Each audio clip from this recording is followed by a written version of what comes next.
Hello बच्चों, कैसे हो। उम्मीद रखता हूँ कि आप सब लोग अच्छे होंगे एंड आपके अपने यूट्यूब चैनल मेडिको अड्डा पर आपका स्वागत है। तो बच्चों, आज के इस वीडियो में हम जो है ACCC की सिक्योरिटी मनी के बारे में बात करेंगे कि ये कब रिफंड होगी और कौन कौन से कैंडिडेट को रिफंड मिलेगा और किस अकाउंट में आपको जो है सिक्योरिटी मनी मिलेगी। ओके बच्चों, तो इन सभी इंपॉर्टेंट पॉइंट्स के बारे में इस वीडियो में हम डिस्कस करेंगे। तो बच्चों, वीडियो को स्टार्ट करते हैं आपका बिना टाइम वेस्ट किए। तो बच्चों, सबसे पहले हम डिस्कस करते हैं कि आपकी जो सिक्योरिटी मनी है वो आपको कब तक मिलेगी। जो स्टूडेंट है वो सबसे ज़्यादा एक ही क्वेश्चन करते हैं कि सर हमारी सिक्योरिटी मनी हमको कब तक रिफंड होगी। तो बच्चों, यदि आप एलिजिबल हो तो आपके 100% जो है सिक्योरिटी मनी आपको मिलेगी, उसकी आपको टेंशन लेने की बिल्कुल भी ज़रूरत नहीं है। ओके बच्चों, तो सबसे पहले इसी के बारे में हम डिस्कस करते हैं। तो बच्चों, यहाँ पर जो है इन्होंने पॉइंट की फॉर्म में दे रखा है कि when will the refundable security amount be refunded if I am eligible as per refund policy. अगर आप रिफंड पॉलिसी के अकॉर्डिंग यदि एलिजिबल हो, अब ये रिफंड पॉलिसी क्या है उसके बारे में भी हम आगे वीडियो में बात करेंगे। तो आपको जो है अपनी सिक्योरिटी मनी आपको 100% रिफंड होगी। अब कब रिफंड होगी? जब सारे राउंड जो है वो कंप्लीट हो जाएंगे, क्योंकि अभी जो है स्टे वैकेंसी राउंड चल रहा है। तो जैसे स्टे वैकेंसी राउंड कंप्लीट हो जाएगा उसके बाद में आपकी जो सिक्योरिटी मनी है वो आपको अपने अकाउंट में जो है मिल जाएगी। ओके बच्चों, 28 फरवरी तक जो है ये काउंसलिंग चलेगी। 28 फरवरी तक सारी काउंसलिंग कंप्लीट हो जाएगी और उसके 5 से 6 दिन के बाद में आपको जो है ACCC की साइट पर आपको जो है रिफंड से रिलेटेड एक नोटिस देखने को मिल जाएगा। ओके बच्चों, और यहाँ पर इन्होंने एक पॉइंट और दे रखा है कि जो सिक्योरिटी अमाउंट है will be refunded only after 20 working days from the date of publication of refund detail. जब रिफंड डिटेल ये पब्लिश करेंगे तो उसके 20 वर्किंग डेज के अंदर अंदर आपकी जो सिक्योरिटी मनी है वो आपको रिफंड हो जाएगी। अब किस अकाउंट में रिफंड होगी? Same account from where the security money amount, मतलब आपने जिस अकाउंट से पेमेंट किया है, जैसे आपने कैपे वाले से पेमेंट किया है तो वो जो आपकी सिक्योरिटी मनी है ना वो उस कैपे वाले अकाउंट में ही रिफंड होगी, आपके अकाउंट में रिफंड नहीं होगी। तो आपने जिस अकाउंट से पेमेंट किया है उसी अकाउंट में आपको रिफंड होगी, चाहे आपने कार्ड से किया हो या किसी के कार्ड से भी किया हो, जिससे आपने पेमेंट किया है उसी में आपको रिफंड मिलेगा। अदरवाइज आप जो है अपनी बैंक डिटेल को चेंज यहाँ पर नहीं कर सकते। ओके बच्चों, तो आपने कैपे वाले से यदि पेमेंट किया है तो जब ये डिटेल जब पब्लिश करेंगे तो वहाँ पर डिटेल को लेके चले जाना कि भैया हमारी सिक्योरिटी मनी हमको रिफंड हो गई है, आपके अकाउंट में जो है सिक्योरिटी मनी आई है और हमको आप सिक्योरिटी मनी जो है हमको दे दो। ओके बच्चों, तो आप डिटेल लेके उनके पास चले जाना यदि आपने कैपे वाले से पेमेंट किया है। आप फिर मैसेज करके बोलोगे सर हमारी तो सिक्योरिटी मनी हमको मिली नहीं है। तो बच्चों, आपने कैपे वाले से यदि पेमेंट किया है तो कैपे वाले को ही रिफंड होगी, आपको रिफंड नहीं होगी। यहाँ पर इन्होंने क्लियरली बोल रखा है कि जिस अकाउंट से आपने पेमेंट किया है उसी अकाउंट में आपको रिफंड होगी।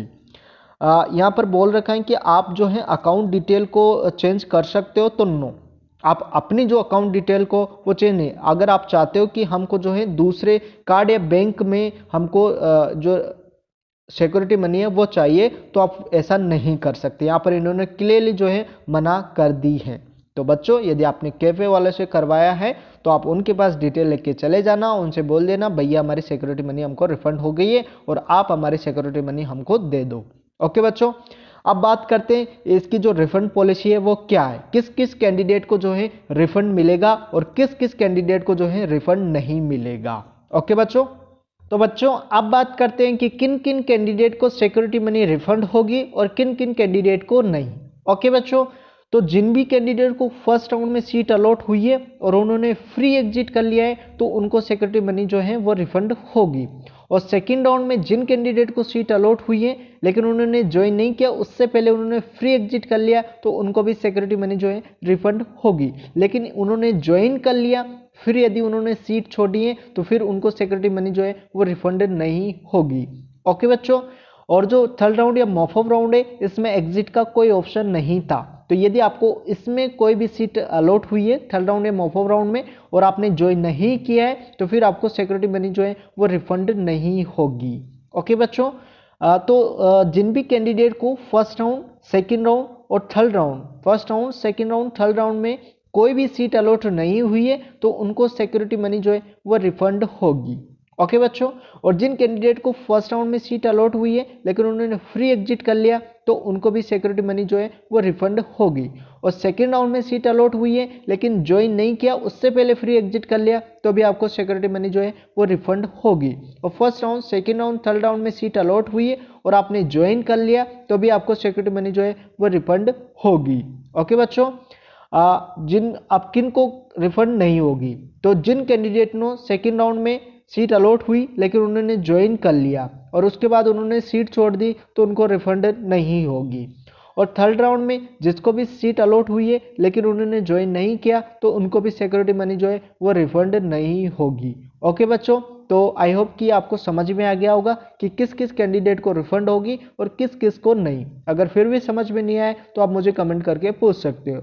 और एक और डाउट होता है स्टूडेंट के बीच में कि सर हम यदि स्टे वैकेंसी राउंड में पार्टिसिपेट नहीं करें तो क्या हमें सिक्योरिटी मनी रिफंड होगी या फिर नहीं होगी। तो बच्चों, यदि आपको फर्स्ट राउंड और सेकेंड राउंड, थर्ड राउंड में कोई सीट अलॉट नहीं हुई और आप स्टे वैकेंसी राउंड में भी पार्टिसिपेट नहीं कर रहे हो तो आपकी सिक्योरिटी मनी आपको 100% जो है रिफंड होगी, उससे स्टे वैकेंसी राउंड से कोई मतलब नहीं है। लेकिन यदि आप सेकेंड राउंड में, स्टे वैकेंसी राउंड में आपने पार्टिसिपेट किया और आपको वहाँ पर सीट अलॉट हो गई है तो फिर भी, और आपने ज्वाइन कर लिया तो फिर आपको जो है रिफंड होगी। लेकिन आपको स्टे वैकेंसी राउंड में सीट अलॉट हुई है और ज्वाइन नहीं किया तो फिर जो है रिफंड नहीं होगी। और आपको first round, second round, third round में कोई सीट अलॉट नहीं हुई और आप स्टे वैकेंसी राउंड में भी पार्टिसिपेट नहीं कर रहे हो तो भी आपकी जो है 100% सिक्योरिटी मनी जो है वो रिफंड होगी। ओके बच्चों, तो आई होप कि आपके सारे डाउट क्लियर हुए होंगे, और फिर भी नहीं हुए तो आप मुझे कमेंट करके पूछ सकते हैं। और एक और प्रॉब्लम होती है कि स्टूडेंट एलिजिबल होने के बावजूद भी कुछ प्रॉब्लम की वजह से जो है उनको सिक्योरिटी मनी जो है रिफंड नहीं हो पाती है। तो ऐसी कंडीशन में आपको क्या करना है वो भी मैं आपको आगे बताता हूँ। ओके बच्चों, तो बच्चों यदि आप एलिजिबल हो फिर भी आपको जो है सिक्योरिटी मनी रिफंड नहीं हो रहा है तो आप जो है इनकी ईमेल आईडी पर इनसे कांटेक्ट कर सकते हो और इनसे बोल सकते हो कि सर हम एलिजिबल हैं फिर भी हमारे जो है सिक्योरिटी मनी हमको रिफंड नहीं हो रही है। आपको जो है अगर कुछ प्रॉब्लम आ रही होगी तो ये आपको बता देंगे। ओके बच्चों, तो ये हमने सिक्योरिटी मनी के बारे में डिस्कस किया कि आई होप ये वीडियो आपको इन्फॉर्मेटिव लगा होगा। यदि इन्फॉर्मेटिव लगा तो वीडियो को लाइक करें, ज़्यादा से ज़्यादा शेयर करें। और यदि बच्चों हमारे साथ आप जुड़ना चाहते हो तो इस वीडियो के डिस्क्रिप्शन में आपको हमारे टेलीग्राम चैनल का लिंक मिल जाएगा, वहाँ से जाके जो है आप हमारे टेलीग्राम चैनल पर ज्वाइन हो सकते हो क्योंकि वहाँ पर आपको सारे अपडेट जो हैं वो मिलते रहते हैं टाइम टू टाइम। ओके बच्चों, और यदि हमारे चैनल पर नए हो तो चैनल को सब्सक्राइब करें, इन बेल आइकन को प्रेस करें। तो बच्चों आज की वीडियो में यहाँ तक ही, मिलते हैं नेक्स्ट वीडियो में एक नए अपडेट के साथ। जब तक ले जय हिंद, जय भारत।